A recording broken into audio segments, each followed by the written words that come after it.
Hello, people. Welcome to Men Event Box Talk, and I've got Tom with me. Hello, Tom. Hello, Nathan. How are you? I'm doing very well, and I hope you are too, over there. Yeah. Right. Spencer should be with us. Should be with us soon. Right. Let's start. So we're going to talk about Bud Crawford first. Yeah. At the minute. Yeah. There's an article at Spencer about. Right. Let's talk about this performance. Crawford stopped Spence in 9 rounds to become a 2-time unified champion. That's right. I think he's the first man to do it. To do it twice, yeah. To do unify 2 divisions in succession, yeah. Yeah. Which is very remarkable in this day and age to be able to. Oh yeah, to have do that. Right. Well, I don't know how he did it, but right, let's go talk. So that in the first round, he comes in. Was the knockdown the second round? Yes. All right. So the first round, obviously, yeah, the first knockdown happened because Spence went in to throw a punch. Crawford slipped underneath it and countered him with a right hand. Am I correct? Yeah. And then he went flat on his ass. And this was a great knockout. Yeah, because Spence overreached, he committed, and then he was off balance, and he leaned down, and Crawford came in with the right jab and the left hand, or that was the left hand and the right, but he caught him because he was totally exposed at that moment. He caught him right on the chin, and you could see it shook him up, and that's where it went. It was a great performance. Then in the third round, he hit him with more heavy leather, third, fourth, fifth. And then he knocked him down. Was it the 6th round or the 7th round he knocked him down again? I think it was the 8th round he knocked him down twice. And then in the 9th, the referee forces the stoppage, right? Right. And they stopped it with the last minute of the round. It was a great performance. The footwork of Spence was very off. His body language was off. Everything was off. He looked dehydrated to me. He looked, people say he wasn't, but he looked dehydrated to me. He seemed a little lethargic. I mean, he was taking brutal shots. I mean, they weren't just pity-pat shots. He took some real hard shots. But I've seen him take them before. But you can't ignore the fact that this guy's been in 3 bad car accidents and had a detached retina, over the past couple of years. That's got to take a toll. And then he came back. He's had 2 fights since he came back, I believe. And in his last, Ugas got to him a little bit, shook him up, and it didn't bode well because Ugas also is a southpaw, and Bud was fighting southpaw. Yeah. And Bud was totally prepared for this. He was totally prepared for this challenge, and he just dominated. But we'll have to see if at 154 he can do better. We don't know. We just don't know what he's going to be like. I believe the weight was killing him, making 147. So 154 is and I believe Crawford should go up to 154 and fight Charlo. He should have one warm-up fight just to get him ranked or whatever, and then he should go straight into it. I believe he could even go straight into that fight, I believe, and win. And become 3rd light world champion. Well, isn't Charlo signed to fight Canelo? Yeah. So if the belts are vacant, he can pick up those belts like there's no tomorrow. He could, depending, how Charlo is after that fight as well. Don't forget, he will pay a price for fighting Canelo. Canelo is probably going to be the hardest hitter that he's ever faced. But Charlo's not a big 154 pounder, as we know. He ain't that much bigger than Crawford in size. Right.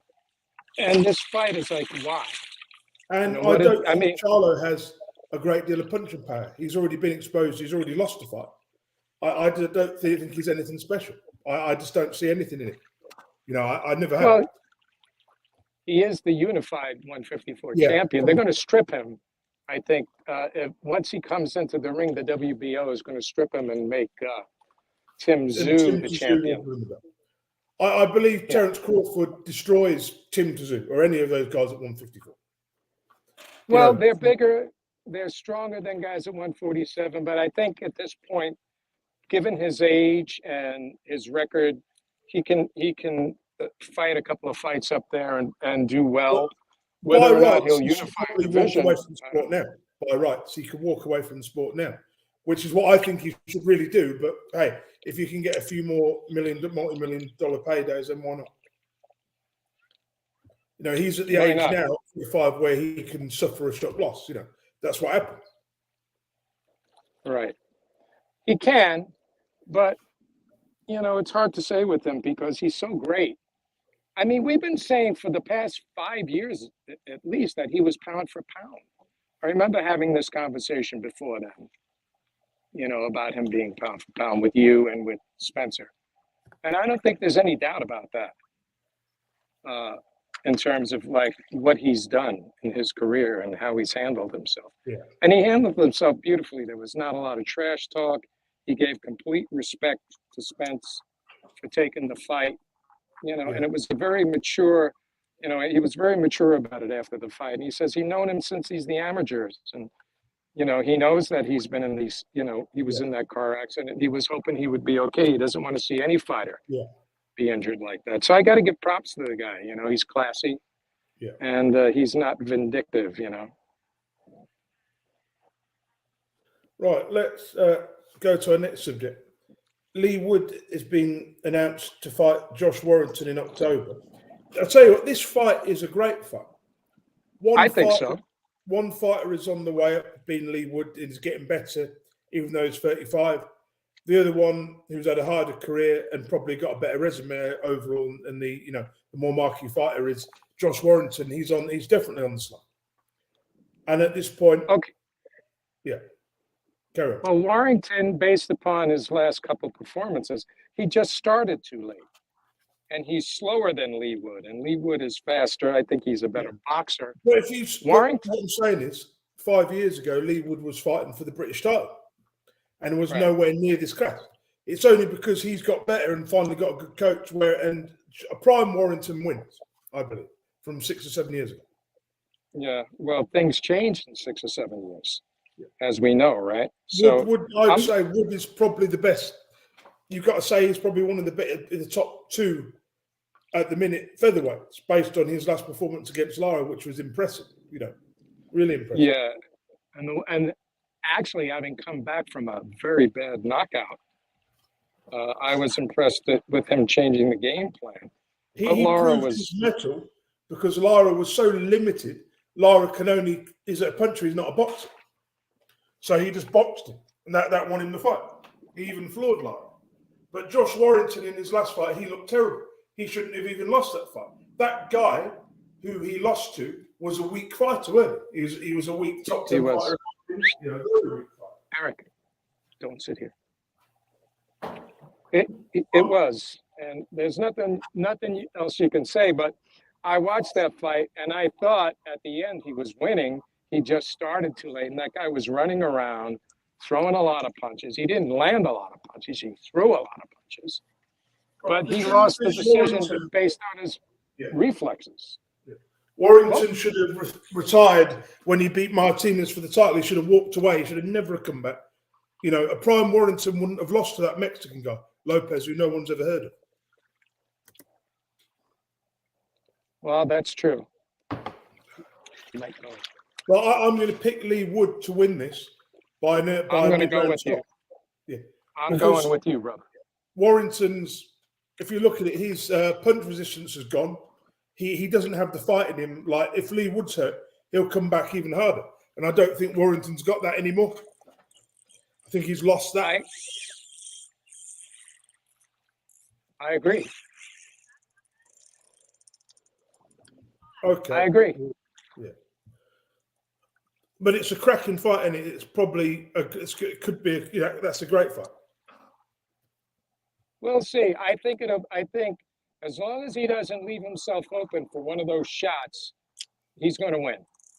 I mean, Warrington can swat if he hits you. You know, he's got a punch. So you got to be careful. The problem is that Spencer put in an article saying that he will fight, the winner will fight Joey Cordina up at super featherweight, which I believe Joey Cordina beats all these guys comfortably. He could. He still needs work. But he's got the IBF World Championship, something to start with, isn't it? Yeah, he does. Okay. But I'm not impressed with him yet. I'm not impressed. He hasn't had good competition. He's like the other guy. Who's the Irish lad, Northern Irish lad, who fights at featherweight? The other one. I know who you mean, but I just can't remember his name. Conlon. Yeah, Conlon. Yeah, but Conlon's pretty sharp. But with a bit more skill. Conlon shot. That's right. Now, what does skiff mean? What does what mean? You said with a little more skiff. No, what does skiff mean? I said Conlon is a shot fighter. Basically. Yeah. I mean, yeah. He's 32, he started very late. He started when he was like 28, 29 in the pros. Yeah. Right, we'll move on. A huge brawl breaks out at the Jake Paul, Nate Diaz press conference. Oh, well, that doesn't surprise me with Nate Diaz. He doesn't take shit from anybody. So this is such a mismatch, such a mismatch. It is. It is what it is. A mismatch it is. Next on the list, it's William Zepeda against Mershito Gesta. Zepeda. Yeah. So Zepeda is more experienced, isn't he? I believe so. Is he a champion now, Zepeda? I don't know. He was a champion. I think he's going up. This guy is an up-and-comer he's going up against. So it's one of those fights. I think Zepeda lost 3 fights. Yeah, and this guy's undefeated, if I remember correctly. So this should be one of those crossroad fights. Either the guy coming up wins or loses at this point. You know what I mean? It's one of those things where they're trying to get him to boost up into the ratings and taking on a former champion who's on the downslide. It's a classic scenario here. So we'll see. I think the younger guy should win. I mean, they wouldn't match him at this point if they didn't feel he could. Yeah. So if the former champ comes in really trained and sharp, it'll be a very good fight, and he may be able to expose the younger guy. Yeah. See what else is next. Mike Tyson to train Francis Ngannou. Now that's funny. Tyson against Tyson. That's a publicity thing. What is he going to do to train him? I mean, I have no idea. Do this, do that, do the other thing. What difference is it going to make? Ngannou is going to try to land an overhand right, is what he's going to try to do. Back him up to the ropes and try to do that. I mean, what else can he do? He's never going to outbox Fury. No. It's one of those things. Yeah, it's just one of those things, man. We got to accept what it is. But people will watch it like they're going to watch Jake Paul and all this other bullshit. And Tyson Fury, he didn't do himself any favors. He shot himself. Let him get on with it. We know that the other champions, like Usyk, at least he's fighting people. Right. Right, we'll move on. Chantel Cameron will be fighting Katie Taylor on November the 25th in Dublin. This is a rematch for the undisputed lightweight title. I remember it, and that was a good fight. Right? Yeah. And didn't Katie lose that? Yes, she did, yeah. Yeah, well, do we see it going any differently? I don't know. No, I don't. I think Chantel Cameron is about 7, 8 years younger. And she is a lot fresher. She'll win. Could be. Yeah, she will. Katie's taking a lot of shots, to the head. So you don't know. We don't know yet what's going to happen. But it will be a cracker, that's for sure. Yeah. What is it? In boxing, there's rumours undefeated champion Amanda Serrano signs with PFL MMA. I don't think that's a rumor. I think it's true. Yeah, waste of time. This PFL. I much prefer boxers stick to what they're meant to do. Box, don't get involved with this MMA bullshit. Well, she probably she's undefeated in MMA. She has a 2-0-1 record. So it's a way of extending her career, in my opinion. Yeah. You know what I'm saying? I mean, she could be extending her lifespan here. Yeah. Which why give her any shit about it, right? Let her do what she's got to do. Who else is, she has people she can fight. But that was a rough fight with her and Katie Taylor, and she won some of those rounds. Yeah. There's another bit. I don't know. There's another story here that says Tim Tszyu will soon be the full WBO champion because the sanctioning body confirmed the news today that's what I was saying earlier. When he walks into the ring, they're going to strip him and give the belt to Tim Tszyu. Ridiculous. It would have been nice to see him fight someone with a pulse to get the belt, not just give him the belt. They're just going to give him the belt, aren't they? That's wrong. The email champion. Well, he's a big draw over in Australia and starting to be a draw. But at least give him someone like a Jeff Horn. Someone, make it. I know Jeff Horn's shot, but give him someone, the Australian public know, and they can get behind him, Right. I agree with you. But it's all about the Benjamins, my friend. It's all about the money. And that's why they're going to strip him. Because who else is he going to fight? God knows. He's not going to fight Manny Pacquiao. I've seen something else that Spencer's put in here. This is hilarious. Keith Thurman is going to fight Carissa Shields in a charity event. Oh, that's terrible. That's just crazy. Why? Charity, pointless, isn't it? Bloody stupid. Pointless is correct. Just stupid. Exceptionally stupid. In my humble opinion. I mean, does Keith really have to fight a girl? Probably the only chance he'll get to win, because his career is so done. Well, yeah, he was the guy who was saying he wouldn't fight Terrence Crawford. Oh, he's too small. He's not he's just a blowing up whatever. Yeah. It's so stupid. Eat your words now. Now we know why you didn't fight him. You chicken shit. But he won his last fight a year ago, so it doesn't really matter. He won his last fight a year ago. It doesn't matter. He'll be back soon. Who, Keith? I don't know. We'll see. Yeah, Keith, last 40 years. He looked big. When I saw him at the airport, he was pudgy. Really well. He was very, very pudgy. So who knows what we'll see with him. Oh, dear. Another one. Tim Bradley wants Jaron Ennis to fight Keith Thurman to get experience for Crawford.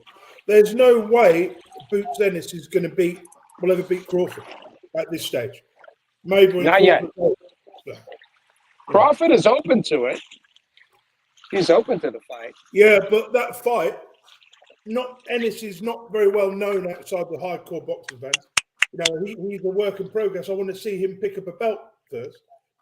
Fight for one of the vacant belts, and then go up once he's made a few defenses. He doesn't have the ring work or the experience. It wouldn't make any sense. In a year or two, or maybe 1 or 2 years' time, that fight would be even bigger. It would be, but you know what? He is so superior to his competition. That's why they're talking about it, because of the way he looks. And he probably would look good for a few rounds against Crawford. He's younger, more energy, so on and so forth. Yeah. So why not? Why not put him in there right now? I guess so. Yeah. And it's a big payday for both of them. So why not do it? Yeah. I mean, it makes sense to me. Devin Haney has decided to move up in weight and fight Regis Progress for the WBC Super Lightweight belt. Well, that makes sense. Makes sense. It makes sense because it's a good fight, and Progress is at the stage of his career where who else does he have to make a big fight with? No, there's nobody. He's been avoided at 140 for the most part. His loss to was it Josh Taylor? He lost to him, and then he managed to get the belt back, but one of the belts back. But who's there that he fights that would generate the kind of money that he would get if he didn't fight Devin Haney? Nobody. But it's not going to be a walk in the park. But Haney, I think, has more skill and he's younger, fresher, and it'll be interesting. So we'll see what happens. The problem is, Progress is near the end of his career, kind of, at the top elite level. There is nobody really at 140 who's particularly anything special, is there, at that particular weight? I don't believe. No, not really. So if Haney moves up, it'll be him. Well, there's Lopez. Yeah, that's about it. And Lopez, I think, is. Yeah. And the other guys are start holds. I think Lopez would be a better fight for him because Lopez would come to him, whereas Haney will box and move and slide and jab. It's only a matter of time before Stevenson gets himself in the title picture, wins a belt against one of the belts that Haney's left behind. He'll probably clear up a few of the belts, and claim his third belt at the third weight. Yep. That's right. I believe you can do that. You got it. And I have to say, I'm glad we all sided with Bud. We were unanimous. We didn't want to eat crow from you, Spencer and I, this week for picking the wrong fighter. But somebody said it. Did you say it would be a ninth round knockout? I think you did, didn't you? 9th or 10th round, yeah. Oh, well, you were the closest. But you can tell by Bud's last couple of fights and you can see the slow decline in Spence, right? Which I think we've all seen. The slowness. Yeah, and he fought very infrequently over the past 5 years. That's another thing too. Since back then, so I was basing it just on that Ugas performance when Ugas was able to get to him.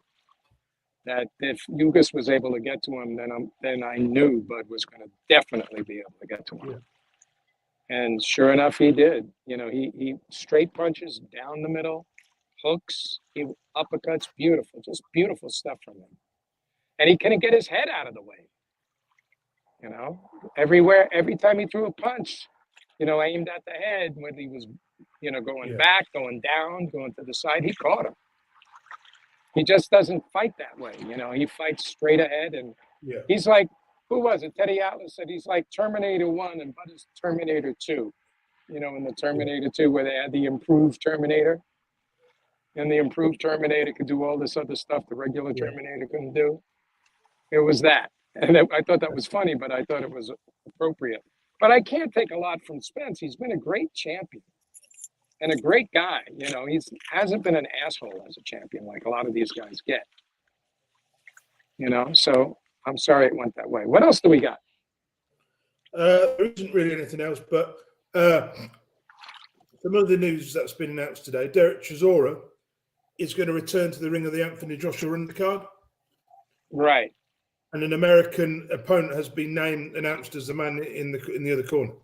I'm not sure who he's going to fight. Are they talking about? Are they looking at Chris Arreola type of fight?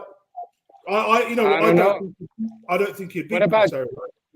What about Jared Anderson? They're never going to. Jared Anderson would destroy Chisora, I believe, at this stage now. And then there's Torres. I think. And Jalalov, but I think that's too early for those two guys to be stepping in with people like in the top 15. I'll tell you who I think Chisora will fight. It's either going to be someone like Chris Kaunaki, someone who's completely shot. They're not going to put Chisora in there with somebody with any talent. Yeah, well, Chris is retired, so he won't step in the ring for that. It could be someone like, it won't be someone good. It would be probably like Michael Polite Coffee or someone like that, Could be. Well, we'll see what happens. But we got Joshua coming up next week. I'm just going to look at the updated card for that. Yeah, Joshua's up next week, right? Joshua is fighting. Yeah. Let me go through the whole card and then we can discuss it. and then we can go. Where is it? Event. This card is a little bit weak. I found out the opponent, so this will make you laugh. Derek, we'll start with. No, what's that one? Let's start with Campbell Hatton. Will be fighting some guy called Tom Ansell, who is, what's his record? 10 wins, 4 losses, and no draw. Campbell Hatton's boring now. Not going anywhere. Johnny Fisher will be fighting Harry Armstrong for the English title, I believe. Is it English title? For the Southern Area title. And I found out Derek Chisora's opponent. You try not to laugh. This is a 10-round. He'll be fighting Gerald Washington. No kidding. Yeah, I thought that. Oh my God. Isn't that going to be an easy fight for him? He's going to destroy Washington, isn't he? Surely. It should be. I mean, Chisora's a tough dude. Oh yeah, but I mean Warrington can, and we know Washington can punch and he can score. You know, he's the sort of guy that can cause a shot like he did to Lennis, but I just don't see him winning it. Do you? I think Chisora knocks him out early, 5 or 6 rounds. Very possible, my friend. In fact, if he gets on him early, he can. But Washington, you know, is not really a slouch. I mean, no, he's not. But you wouldn't choose Washington as your first opponent back after getting trounced, would you? You'd choose someone a bit easier. Well, who's choosing the opponent? Is it Eddie putting this card together? I'm not sure it's somebody at Matchroom is choosing. But Tom Dallas is the matchmaker for Matchroom. But I believe this is a fight. Chisora stops Washington in 4 or 5 rounds. He ought to, you know.